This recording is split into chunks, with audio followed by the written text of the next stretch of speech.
12:25, coming at you live from the elliptical. This is not a dream. Your eyes do not deceive you. It's really me, and I'm really back after an absence that I know that many of you feel was too long.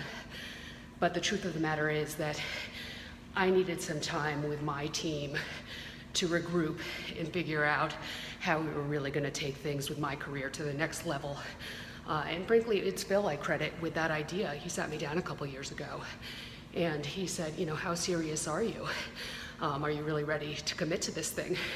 And you know, he was right. And so we packed up, we went to a little island that I own in the Pacific. And you know, I gotta tell you, Phil is at the top of his game. He's here now with me in the gym, taking a little break. He's doing reps on the bike. It's an intense interval work, and he got into the best shape of his life out there. He really got into that island thing. He's just like chasing the fish, you know, kind of grabbing them with his teeth and eating them raw. A lot of protein, but it was pretty upsetting to watch. But pump up song of the day, famous, appropriately, Kanye West.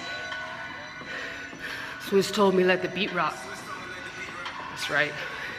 And this is a song, you know, as I think we all know, about that famous conversation he had with Taylor Swift, in which he asked her permission to use her name, and you know, all that ensued after that. Little known fact, he originally wanted to use my name in this song. But the truth is that, you know, my relationship with Kanye has become quite strained since he's had his children, because he's just, you know, some people really change, and he's one of these people who's always like, oh, it's like, no, I don't want to see another picture of North or Saint Kanye. And everyone feels that way. Just, you know, I'm one of the few who's has the courage to tell him. But I wanted to talk to you a little bit about fame, because I am in the midst of a pursuit. You know, I of course already have fame, but like getting to that next level. So I want to talk to you a little bit about how we accomplish that. And the first and most obvious is you got to dress the part.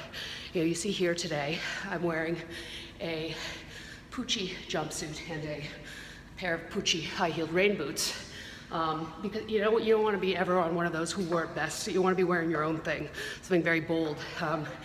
But this is the tricky part. At the same time, you want to look like you don't want to be noticed, which is why I'm wearing the Panama hat and the sunglasses.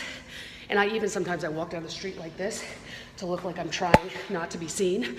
Because that really signals to people, it's like, yeah, I look amazing, but like, I don't want you to see me, because I'm sick of having my privacy invaded. So that's number one. Number two, you gotta be prepared to take risks. The obvious example for this is I think about Benjamin Franklin, who, believe it or not, did not have the support of his peers. A lot of people were very skeptical when he said, I'm taking my kite and I'm gonna try and fly it in the thunderstorm. And frankly, thank God he didn't listen, because it was that risk that led him to other greater risks, like the invention of the catheter. You know, that was a pretty bold move, you know, going up there. And the truth is, every time people give me a hard time about sticking a fork in a toaster, I always cite that example. Third, become part of the conversation. You know, become part of the controversies people are talking about. And I won't say that I am Becky with the good hair, but what I will say is that when it comes up, I'll say things like, I'm so sick of how people assume that I'm Becky with the good hair, which gets people thinking and talking. And that may sound like it's disingenuous, but it's part of the game. That's how we play it. And the truth is, Beyonce is totally fine with it. She's very supportive of pretty much everything I do. And the fourth, most important, you need to always stay positive, stay pumped, and eat protein all day.